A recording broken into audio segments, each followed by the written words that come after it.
everybody. This is Lorraine. And Jennifer.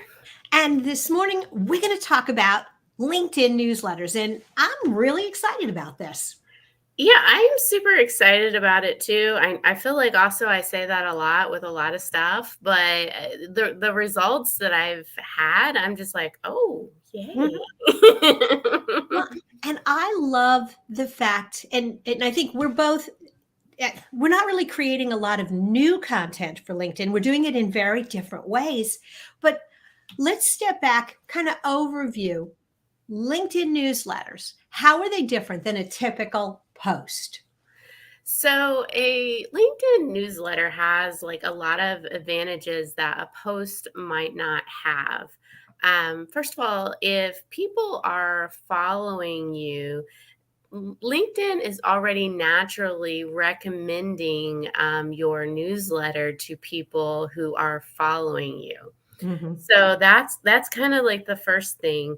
And what's great about it is it's like your email marketing that you do already if you're not already doing it. However, you have the benefit of the notifications of LinkedIn, and you also have the benefit that LinkedIn is sending an email on your behalf.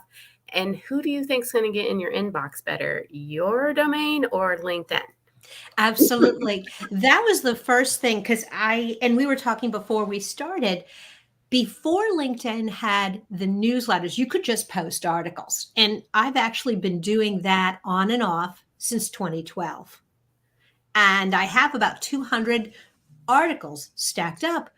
But when they switched to the newsletter and Mhm. beyond just distributing it into my feed, the newsletter went to people's inboxes. I was blown away by the immediate response because boom, it goes out and 50, 100 people see it and start interacting with it. Well, I think it plays into like making sure you understand new features when they come out and you try them. And both you and I are very good at new feature. Let's try it. Mhm. And we both got on that board with it, about a year ago, and it's really paid off. But the newsletter is like curating all of your content versus you were doing individual articles. A newsletter can really pull in everything just like you should do with your email marketing. Hey, here's everything that happened in the last month. So I'm Mhm. publishing monthly. I know you're publishing weekly.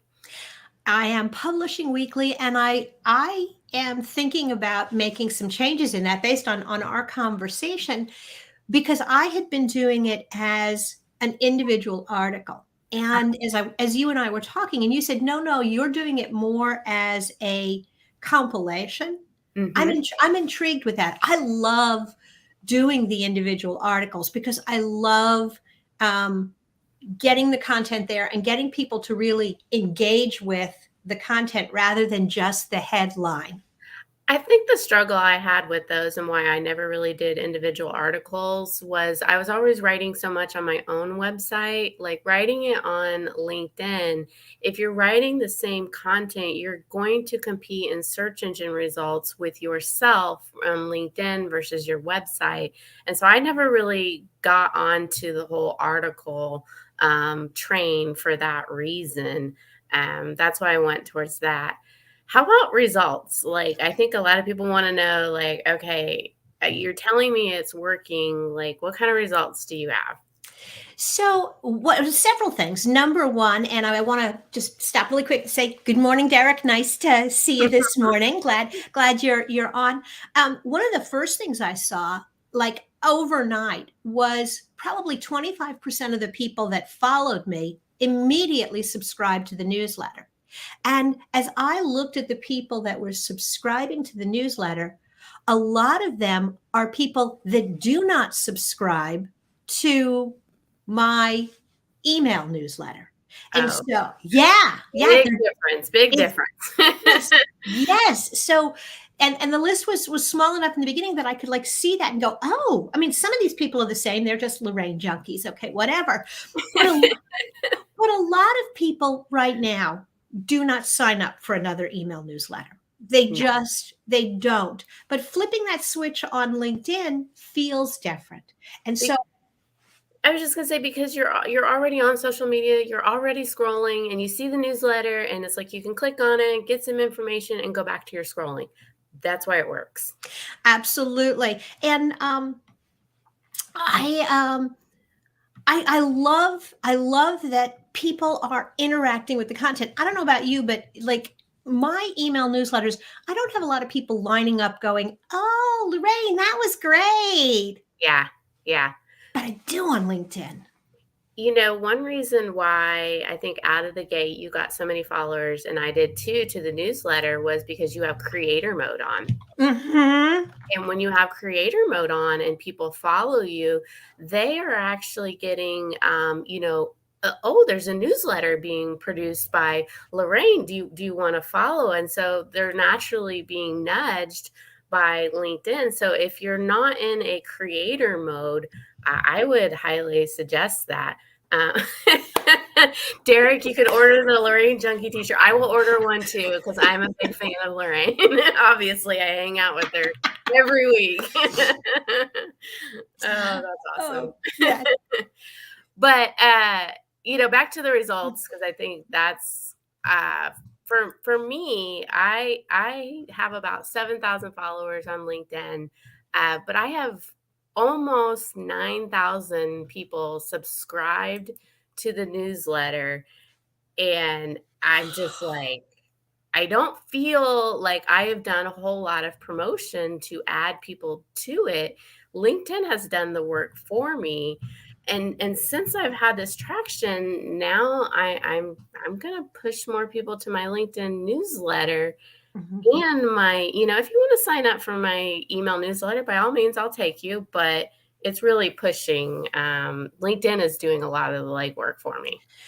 That's I think in general, that's one of the things with LinkedIn and their creator mode. And every platform has its benefits, and there are reasons to play on the different platforms.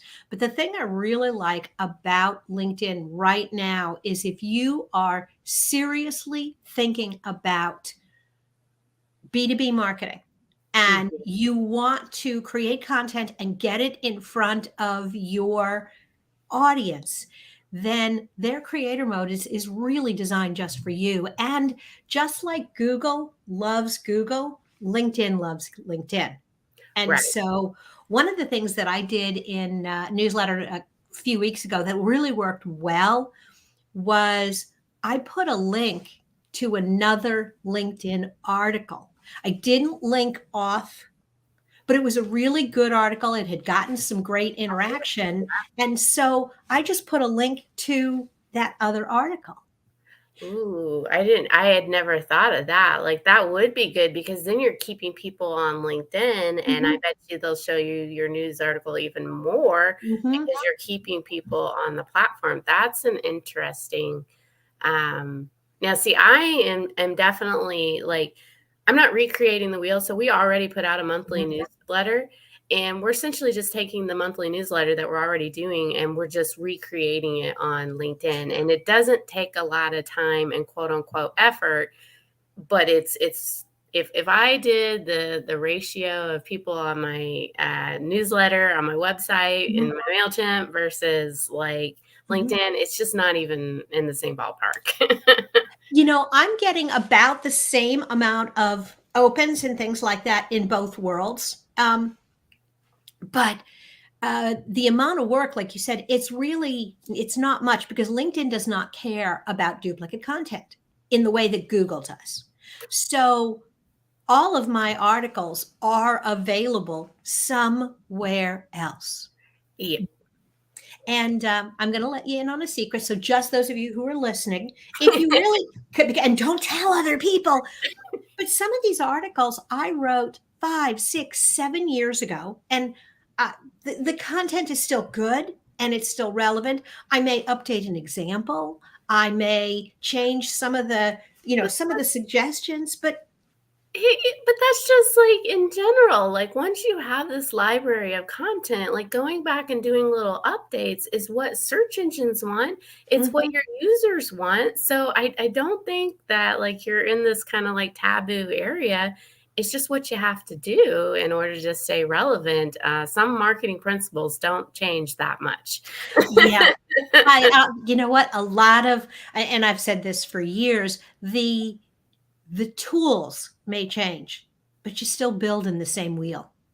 Yep. Yep. Yep, for sure. So I can't recommend the newsletters enough. Mhm. I think it's just something that you need to try, but in a grander scheme, you can't just do newsletters and be like, oh, it's just going to instantly be successful. I think all the other things that both you and I are doing Mhm. is what kind of adds that up, and it's about being consistent with content. Absolutely. It's consistent with content, and I think it's also giving you another outlet to use that content. I've already put a link to my newsletter in the comments. You need to do the same. Yes, I think I And did. Did I not, like, earlier this week? oh, you know what? Maybe. And I think I only put it on LinkedIn. So um, if you want to go ahead and put it in the comments here, it'll pop to all the locations. Yeah. And go ahead and sign up and follow. Check out the newsletter. Check out Jen's newsletter. Check out mine, and share some thoughts and comments on the post. We'd love to hear from you. Yeah, you know what? One more tip before I go.